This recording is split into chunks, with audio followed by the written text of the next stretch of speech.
feminist, author, Senate candidate for the Reason Party, Jane Caro. How you doing, Jane? I'm doing very well. I'm quite excited about this and slightly nervous.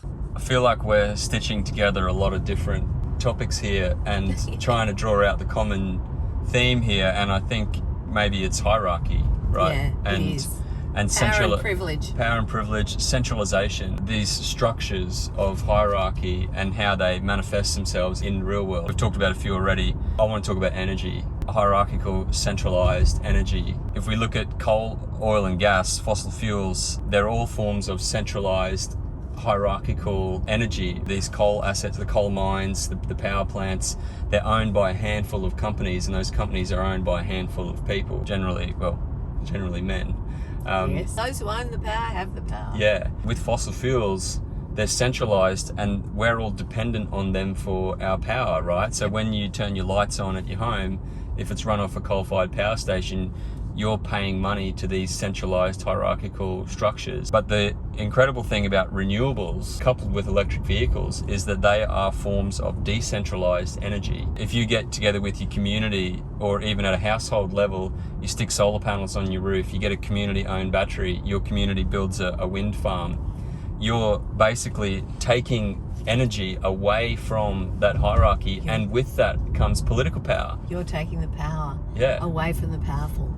That's feminism's song. Yeah. Feminism is a revolutionary movement designed to distribute power more equitably. Yeah. You're describing the move to renewable energy as a revolutionary movement designed to distribute literal power, but also metaphorical power more equitably. The way technology has developed, the way the climate is responding to the way technology has developed, it's all driving us in the same direction. This is going to happen. Those who gain the most advantage from things staying as they are, with a few powerful, very rich people at the top doing everything they know how to do to stop that change occurring. Yeah. And if you think about what's happened in the media, even, we were talking about this before, that it mirrors exactly what's going on with the idea of the decentralization of energy and therefore power. And because, once we were under the control, really, we talked about a free press, but the press was all owned by media barons. They were owned by mega wealthy people. Well, just on that, just quickly, I mean, like Kerry Stokes, right, who owns Channel 7 and West Media, Seven Group Holdings also owns a string of oil and gas plants, right? Yeah. They're literally... The fossil fuel barons own the media. Sorry. Yeah, exactly. Yeah. So it's these barons of industry, captains of industry, and billionaires who are staring a terrifying future in the face, where they suddenly just become, not that much more powerful than a whole lot of other people, and they lose their. Well, Kerry Packer lost the rivers of gold, didn't he? In the classified ads a long time ago. Yeah. And so basically they're losing their income streams, or they face losing their income streams, and that's what they're terrified of. Look, it's understandable. Nobody gives up power without a fight. Women have discovered that, as they have fought for the last, I don't know how many hundreds of years, to get some power from men. Men fight back. They don't want to give any of it up. In the end, though, there's a sort of momentum that moves it forward. And the media is shattered into 1,000 million mobile phones, basically. Yeah. All over the world. Yeah. And so they can no longer hold on to the power, and they don't make the money out of it that they used to. The business model has broken. And I think that is probably what is going to happen if our energy companies don't recognise that they need to move. The Sydney Morning Herald didn't have to give up on real estate ads. It just needed to move them online. Well, it's the same with energy companies. Kodak almost disappeared because it thought it made film for cameras. No, it made memories for purchases. Yeah, exactly. It should have gone it didn't understand what it was actually making. It should have gone into the phone business. You also made me think with the idea of the decentralising generally, is that that's also what the rise of the independents is doing. It is also breaking a monopoly, a duopoly, if you like. Not completely, because we will always need and have bigger parties whether they stay the same two parties or some of the smaller ones get bigger because they're successful, I don't know. The party system is probably inevitable, but the independents are also fragmenting it. Yeah. They are doing the same thing. They're saying we don't want these big, powerful entities with heavy vested interests that are about their own agendas rather than us, our needs, wants and wishes. We need more diverse representation. And when you think about what diverse representation actually means, it means decentralising power. Yeah, absolutely. And I think that's a really exciting development in Australian politics. I've obviously had discussions with a number of these independent candidates over the last few weeks, and every conversation I have is just so fascinating, right?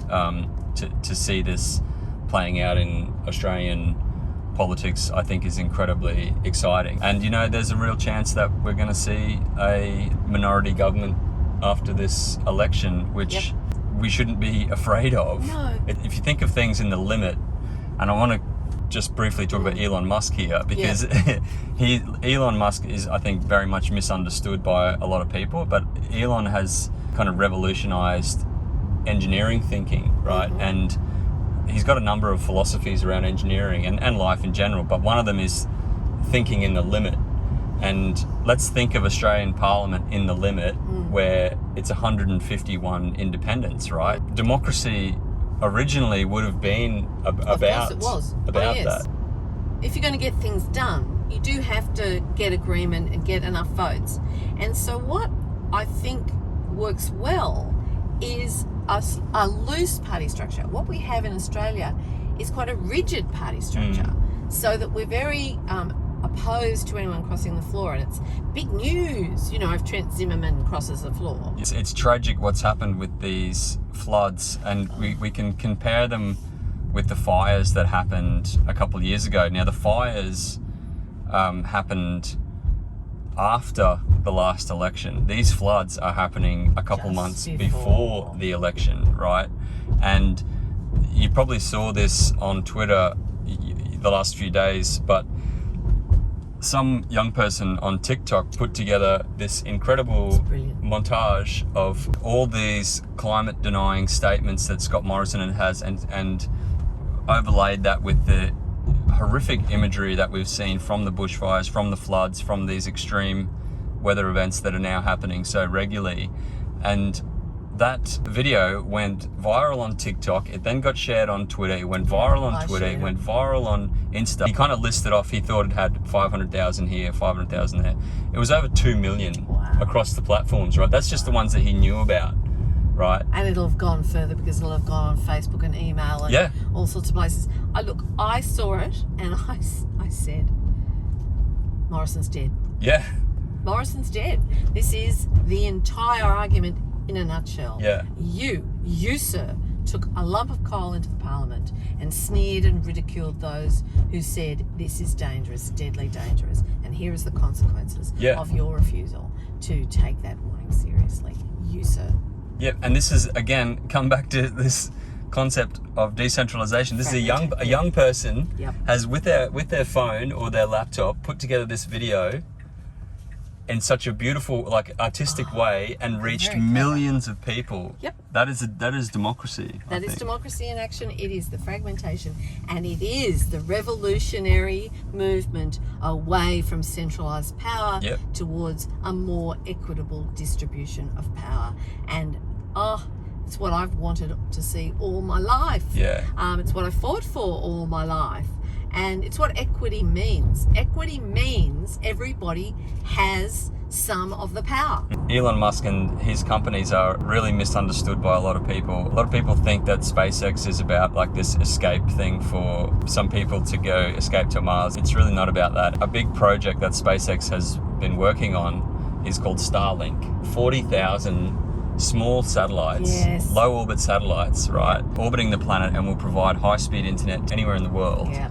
So what's enabled this technology is those incredible landing rockets, which you've seen, reusable rocket. The genius of the reusable rocket is that it's dramatically reduced the cost of putting things up into space. You spend all this money building a rocket, and then you'd fire it off and it would crash to Earth, and then you've lost it, That's right? it. Continuously. Single use, yeah. They can now put these small satellites, thousands of them, into the atmosphere, and they've got about 2,000 up there already. When the volcano happened in Tonga, SpaceX was able to send some of their terminals and provide internet when their communications were cut. More recently, they sent thousands of Starlink terminals to Ukraine to provide access there, which is just amazing. It's the fragmentation, the decentralization again. This is an even better kind of use of it, that it allows people to have access to the internet even when those who would stop them having it are doing their damnedest to do that. These terminals, all you need is power, right? Yep. You plug it in and you've got access to high-speed internet. They've even created an adapter for a cigarette lighter for people in Ukraine, so that when they're on the road, they can still get access. When these terminals start reaching Russia or China, how does that impact these oligarchs, their ability to control communications? Oh, wow, fantastic. Well, this is the most kind of positive, hopeful conversation I've had in such a long time. Suddenly I can see this kind of central theme of what's going on, and it is everywhere, the shattering of the old dead hands that held everything under them, that sort of squished them down, and it's like they're going, they're just exploding up and out. And it's wonderful to see. What makes me think there's an inevitability to it is every sector you look at, that's what's going on. Exactly. Every single sector you look at, that's what's going on. It's unstoppable now. I think it's liberated a whole lot of energy, and I think young women like Brittany Higgins and Grace Tame have taken hold of that energy and they're running with it, and it's so good to see. I'm so proud, not of them, I have no right to be proud of them, they have a right to be proud of them. I'm so proud of my generation of feminists who fought tougher odds in many ways, but survived. All right, we couldn't do the things that Grace and Brittany and others can do now because the times didn't give us permission. But we did manage to get into the workforce, which my mother's generation had even more difficulty doing. And we managed to stay there, even if we had to make compromises to do that. And by staying there, we gave encouragement to the next generation of girls to feel that they could take the next step forward, which they're doing. And I think twas ever thus. I think each generation of women have chipped away at, it's supposed to be the glass ceiling, but I prefer Lauren Lissie's definition. She says there's no such thing as a glass ceiling. There's just a thick layer of men. And we've been chipping away at that thick layer of men for a very long time. And there's a bit of daylight to be seen now. It's good. My background, I guess, is climate activism, and was part of Extinction Rebellion for a couple of years. And when you start with XR, you learn a lot about social movements of the past. And one of the things that we kind of look at and draw inspiration from is the suffragette movement and the incredible things that women did back then to win the right to vote. They were doing, I didn't know this until the last couple of years, but women were being locked out of their homes. They were going on hunger strikes. They were doing all kinds of... They were getting force-fed. Force-fed, and fighting for the right to vote. And it's really difficult to imagine what life must have been like for women before even the right to vote. And you talk about chipping away, it's just remarkable that the foundations get laid and then they get built on. That's why they try to stop you laying the foundations. Another thing that's really fascinating with the transition to this decentralized renewable energy, and I'll just mention electric vehicles are part of that, because if you're charging your electric vehicle off your homegrown, community-owned renewable energy, you're actually flipping the bird to the oil industry, and you're no longer needing oil or fuel, right? And in Australia, we have over 20 million vehicles which run on petrol and diesel, and 90% of our fuel is imported, right?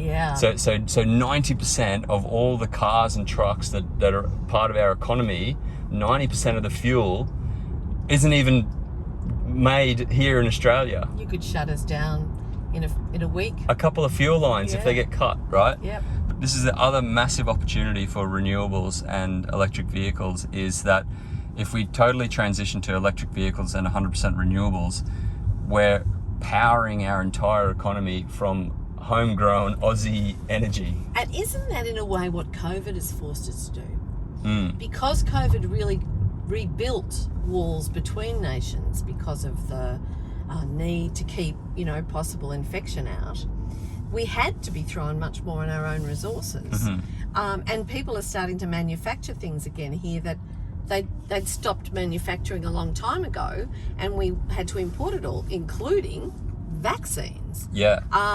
There's sort of been a turn back towards, actually when you're totally dependent on just in time bringing in from overseas for all your basic needs, you're very vulnerable. Yeah. You can really find yourself without the stuff you have to manage your society properly and to keep your population healthy and protected. Yeah. So now just tell me, no handbrake. How do you turn the car off? So you basically push, there's a button on the end of the paddle. Yep, got that. Push that. That's it. It's off. And the handbrake, it's got its own internal kind of ability. Yep, that's like the handbrake in one. And then when we get out, it's basically turned off. Now, I'm just going to give us a quick wrap up. Yep. Jane Caro, thank you so much for coming for a drive with us today. Oh, thank you for asking me. It's been awesome. Yeah. I've loved it. Thoroughly enjoyed the conversation. I've learnt a lot, and I just want to wish you all the best for the campaign leading up to the election. Yes, vote 1 Jane Caro in the Senate. If you're in New South Wales, we'll be Reason Australia above the line. And I would really like to push all this stuff further forward and see some of it come to fruition. Yeah. And I think we have to get good-minded, good-hearted, progressive people in Parliament to see that happen. Yeah, fantastic. And maybe we'll see you in Canberra in a few months. Wouldn't that be exciting? I'd love that. Thanks, but Jane. we'll wait and see. Thank you.